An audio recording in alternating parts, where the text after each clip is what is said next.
What we've witnessed President Trump accomplish over the last few days has been nothing short of remarkable. We are now 3.5 years into the war between Russia and Ukraine, a brutal conflict that has claimed hundreds of thousands of Russian and Ukrainian lives and cost trillions of dollars. The weakness and incompetence of Joe Biden foolishly allowed the killing to start in the first place.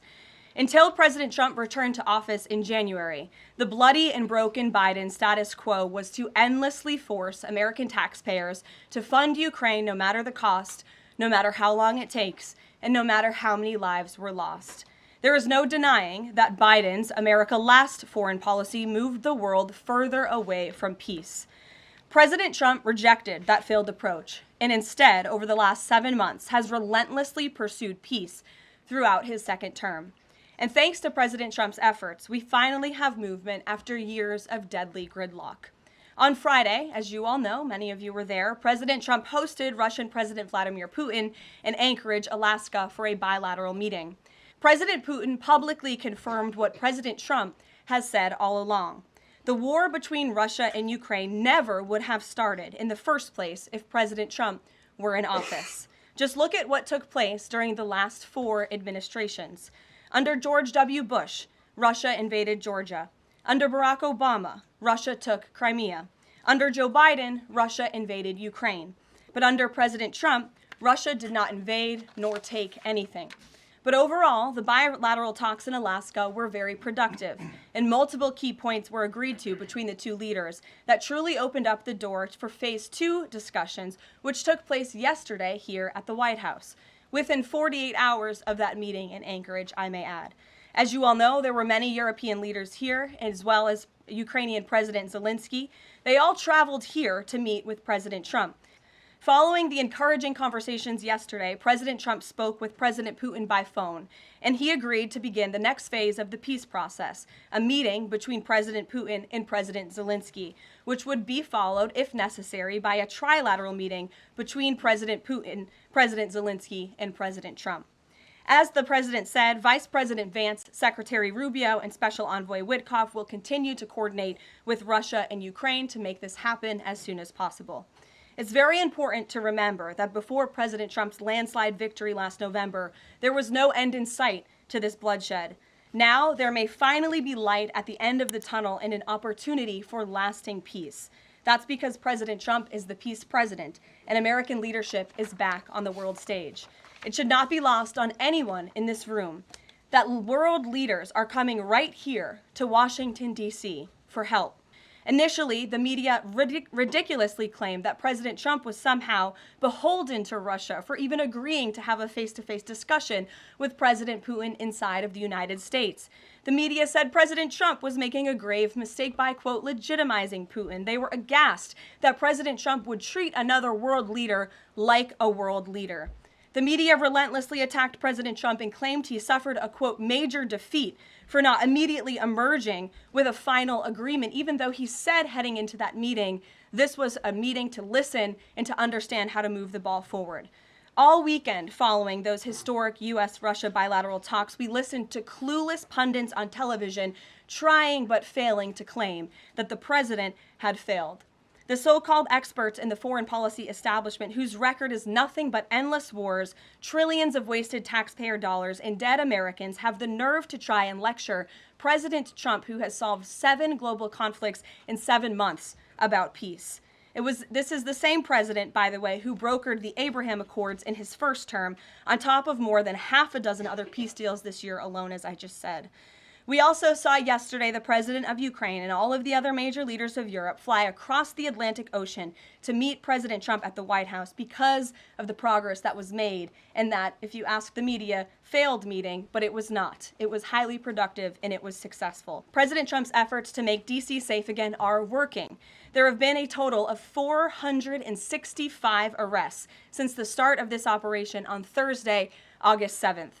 Last night, there were a total of 52 arrests, including the arrest of an illegal alien MS-13 gang member with convictions for DWI and drug possession. Thanks to President Trump's leadership and the outstanding work of both federal and local law enforcement, dangerous gang members like the one picked up last night will not be allowed on the streets of our nation's capital. Other arrests last night included assault with a deadly weapon for stabbing, parole violation for robbery, murder, outstanding warrant for attempted murder, assault on federal law enforcement officer, and felony assault. 4 more homeless encampments were also removed during yesterday's reporting period.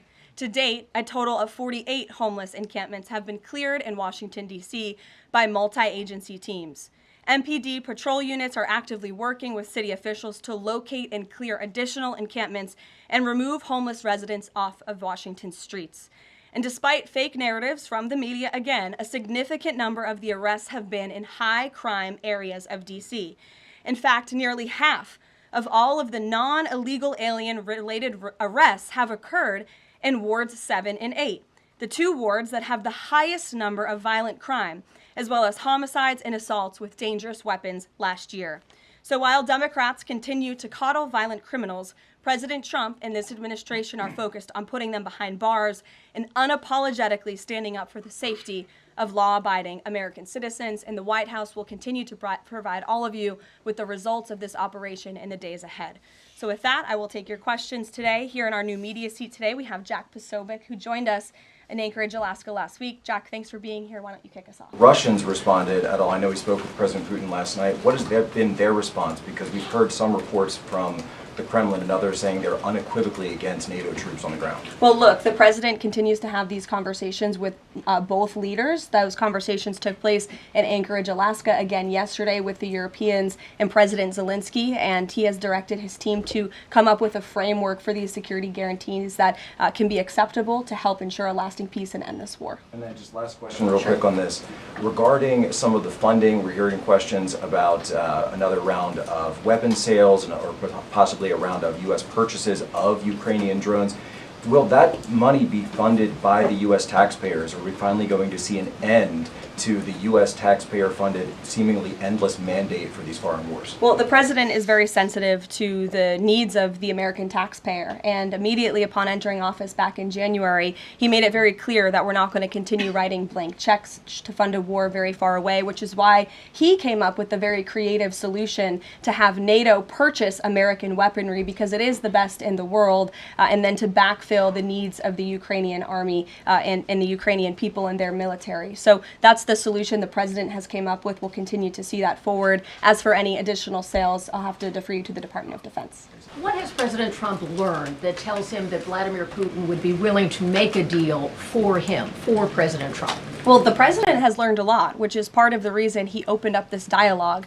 The previous administration, who oversaw the beginning of this war, refused to talk. And President Trump has always said, in order to learn, in order to move the ball forward with diplomacy and towards peace, you have to have open dialogue. And so that's why the president has had several conversations by phone and, of course, an in-person meeting last Friday with President Putin. He also has talked to President Zelensky dozens of times, had him here at the White House yesterday, and he's understanding what both sides want, what both sides are going to have to give up. And he has always said, in order to get a good deal, both sides are going to have to walk away a little bit unhappy. So he continues to learn a lot throughout these conversations, which is why we've seen progress from both sides. And I would also just add, when it comes to learning and moving the ball forward, look at how both Russia and Ukraine have actually talked directly for the first time in many years, thanks to the efforts of this president and this administration. Specifically for President Trump, though, what do you think Putin's motivation is to try to do something for President Trump,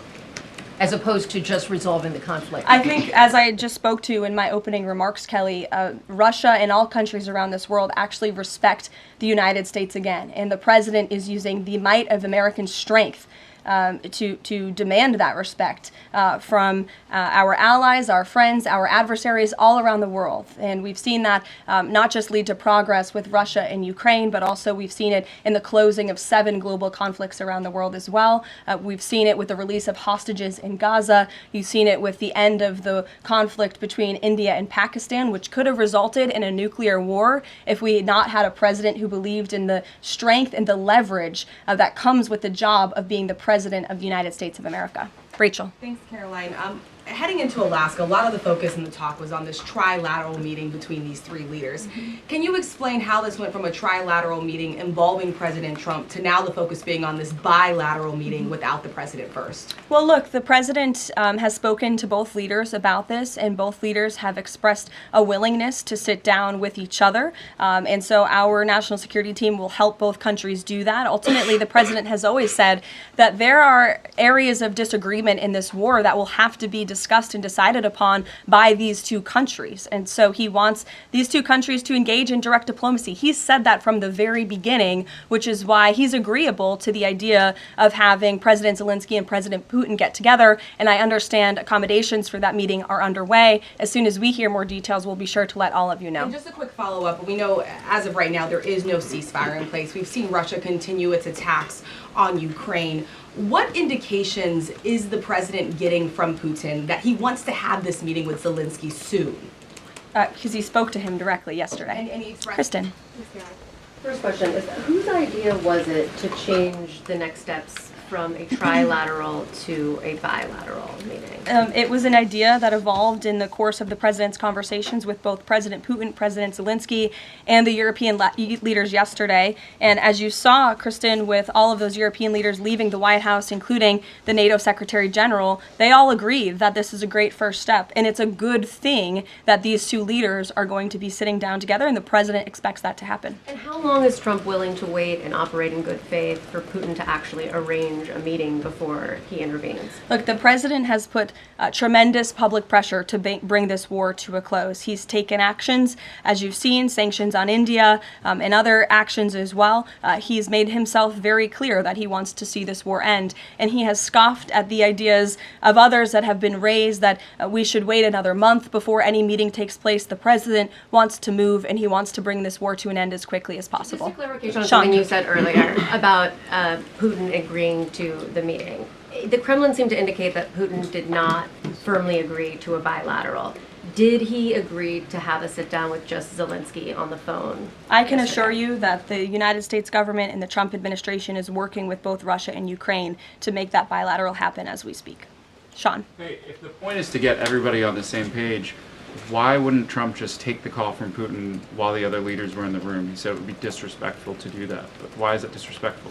With all due respect, only a reporter from the New York Times would ask a question like that, Sean. The president met with all of these European leaders at the White House 48 hours after sitting down with President Putin on American soil. In fact, there was so much progress in the readout that was given to these European leaders immediately following his meeting with President Putin that every single one of them got on a plane 48 hours later and flew to the United States of America. And if I could just read for all of you some of the statements from those European leaders yesterday, you had President Zelensky himself saying it was a very good conversation. It was really good. We spoke about very sensitive points. The Secretary General, Mark Rutte, it was the president, only because of the president, that this deadlock was broken, but with President Putin by starting a dialogue. So these leaders, who this war is in their backyard, are very grateful that the president took that call and that he was there to provide them with a readout of Russia's thinking on this, something that was not done by the previous administration at all.